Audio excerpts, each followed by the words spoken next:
Hey, did you know that India celebrated their 75th Independence Day this week? Last Sunday, August 15, 2021. And Facebook actually reminded me that 4 years ago, I was a week before their 71st Independence Day.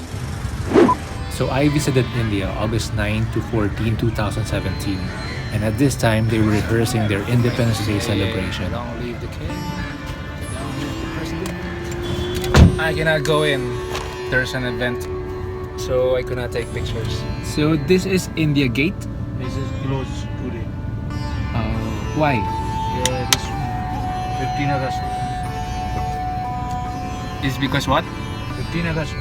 15th August. The Prime Minister is coming. That's why there's a lot of Yeah. police and limousines and what's the special occasion today? Is it his birthday or This India स्वतंत्रता दिवस. Okay. So yun talaga yun. Ngayon ko na na-gets. Anyway, in line with this, I wanted to take you back to that trip while making one of my favorite Indian cuisine, chicken biryani.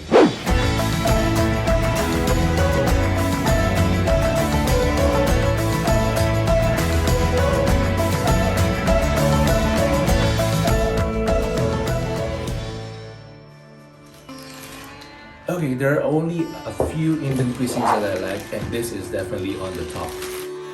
And it has a lot of ingredients and spices,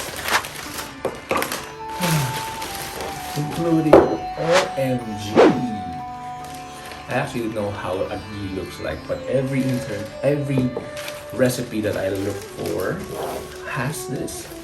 So when I searched on the internet, what is a ghee? It's actually a clarified butter that is made of cow's milk but contains fewer dairy proteins than the regular butter. Let's begin by marinating the chicken.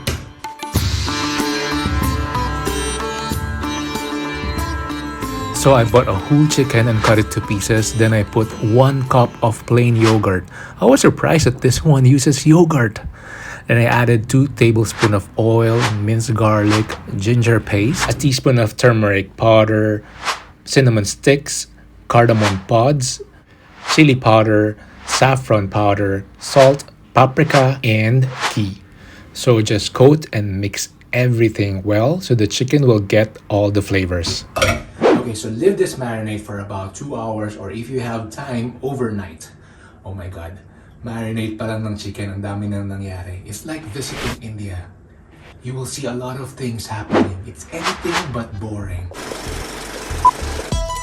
This was a very special trip because I visited India with probably the closest friend I got in my life, Angela. We were definitely not bored with this trip as we encountered a lot of things like this amazing, one of the wonders of the world, the Taj Mahal.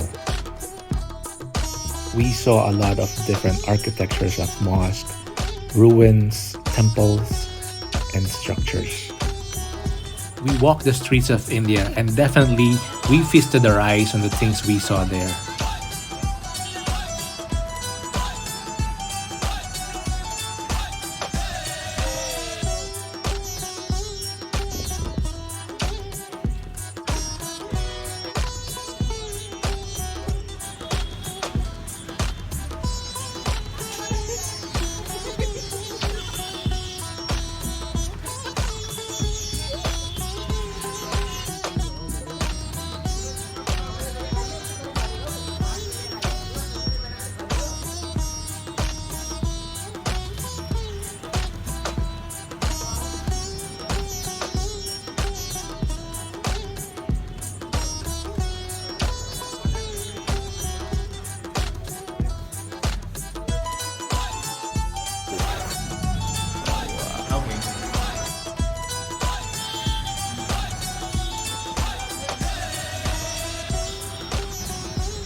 Pero sa ngayon, gawin natin yung basmati rice. It's not as simple as our traditional saing kasi ang dami rin ilalagay na spices.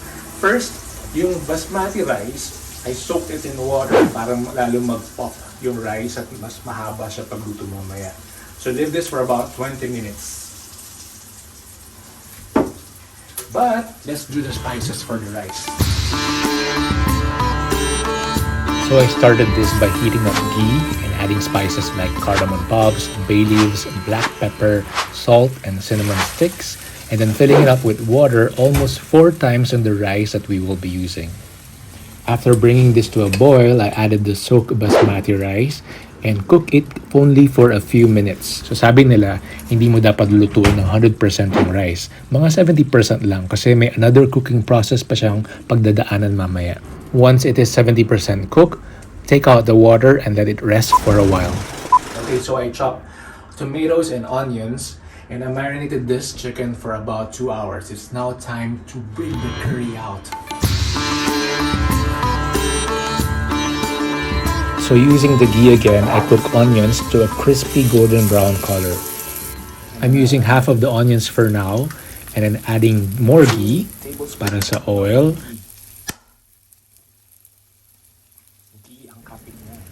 I added ground pepper, the bay leaves, the chopped onions, a teaspoon of garlic paste, 2 teaspoons of ginger paste, and finally, I added the marinated chicken.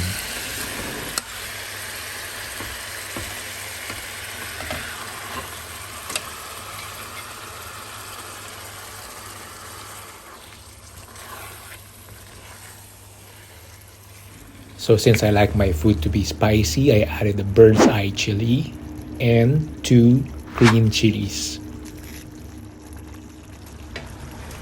Okay, ang daming eksena para lang magawa tong chicken biryani. Anyway, habang niluto tong chicken curry, panoorin niyo muna eksena namin ni Angela sa India. So alongside the private tour in Taj Mahal that we had, we also experienced the Indian music.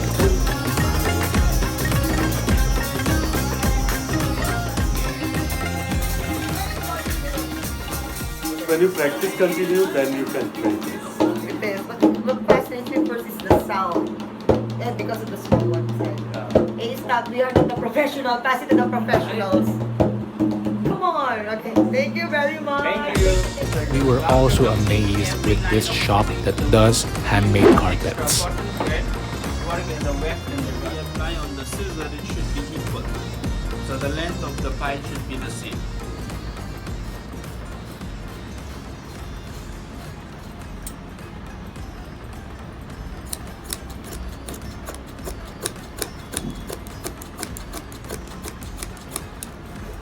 See, and the butter goes out. Wow. Wow! As piles get short, as design comes clear, color looks brighter and the figure looks nice. Oh, see. But it's not a final trim. Once we trim, then we will wash it. I Then- can show you the world. Shiny, shimmering, splendid. So I all I know is roll down. It's so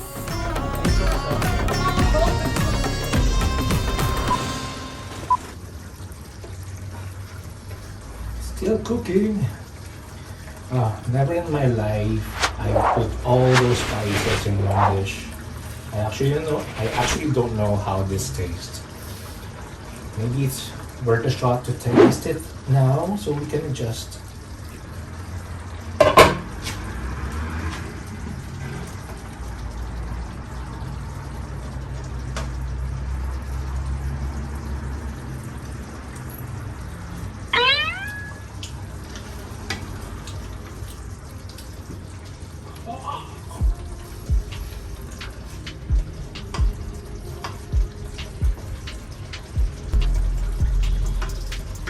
Asin mo talaga ako.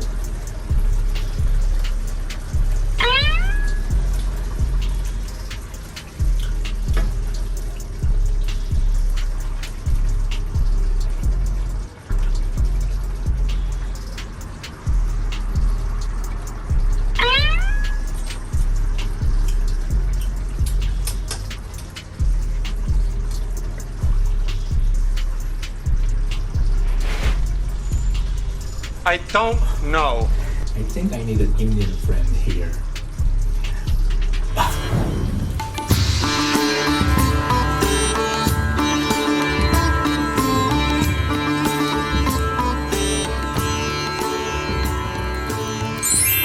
So the chicken curry is now cooked. Time to make the biryani combo.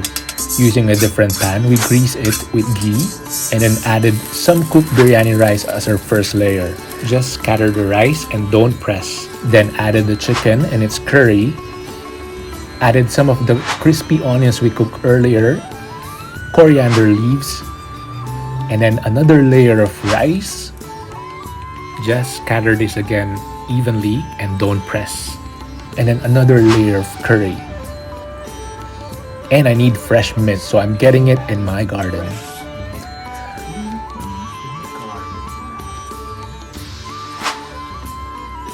Cook this for about 8 minutes on medium heat. Hard-boiled eggs as our finale. Oh, ain't it funny to do this chicken biryani? But in 2 minutes, we have our very first chicken biryani. But for now, watch this funny scenes that I had with Angela in India back in 2017. Hi. Hello. Good morning. Good morning. Myself, Krishna. Hi, Hi, Michelle. Krishna. Hi, Krishna. Angela here. So nice to meet you. Welcome to my hometown. So you are in Agra city right now. Yes. So now we are going to see the Taj Mahal. Yay. 10 inside? For 8 inside? How many? How many people is There's more than 10 people. Yeah. Around 10 That is why including... we say incredible India, you know? Yes, really? Slogan, huh? Yeah. Incredible India.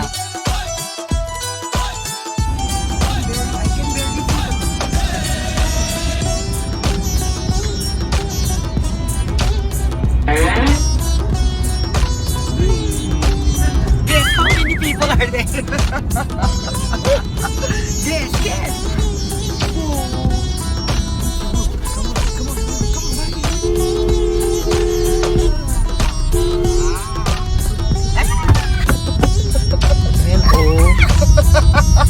Mosquito. After this, can we go to Sushmita Sen? Oh, Ashwara Rai. I want American.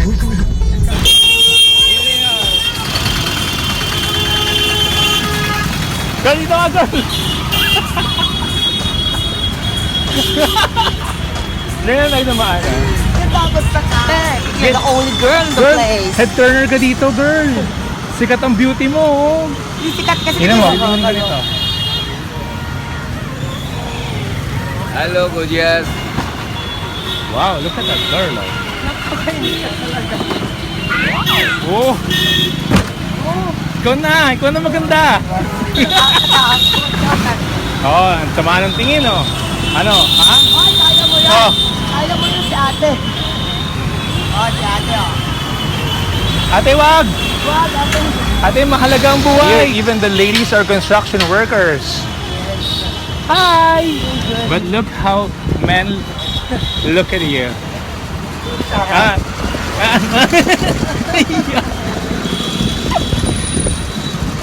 Ba't nahihiya ka? I've been walking how many hours already? We've been walking. Since this afternoon. We haven't eaten a real lunch, by the way. Yes, because we What? could not dare. What? Tama. What? We don't want to dare. What do you want to say? We don't want to dare stomach ache. Ah. You don't want to risk to have a stomach ache. We don't want to risk and dare. Yeah? Then If you can drive in India, then you can drive anywhere. anywhere, even. Just look at the crazy traffic. Yeah. We're in India and we're eating McDonald's. My goodness. You know me. What is And I met this girl in McDonald's, so it's a must. not really a must. We're in India, we should be eating Indian food. Okay, there's some street food there, so I'll try to. I just go to McDonald's now. And that was the full process I did in making the chicken biryani. As you can see, essentially, it's chicken curry buried under a mound of delicately spiced fluffy rice, all made in one pot.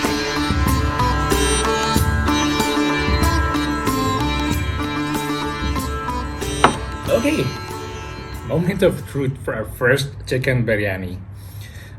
The process of it, it's actually not easy for me. It's not as easy as our adobo. Pero I hope na nagkaroon kayo ng idea ng mga spices or ano bang mga ginagawa para makagawa ng chicken biryani. And at the same time, I hope you've enjoyed yung mga nangyari sa amin ni Angela back in 2017 in India. Okay, moment of truth.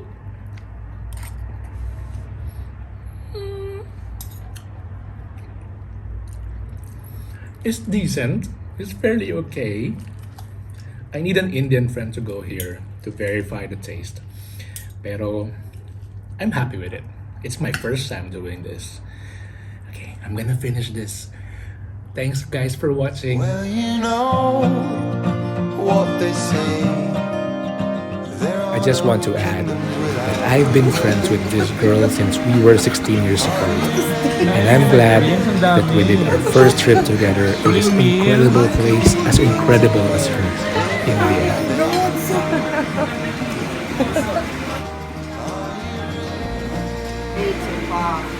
Yeah, you may need to buy some carpet. It's a good carpet. It's a good buy. A handmade carpet. It's a handmade carpet. Hi.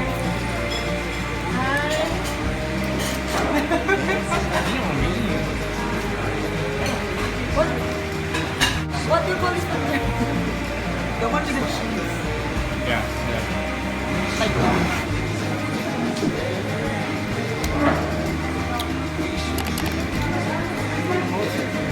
All good. Thank you.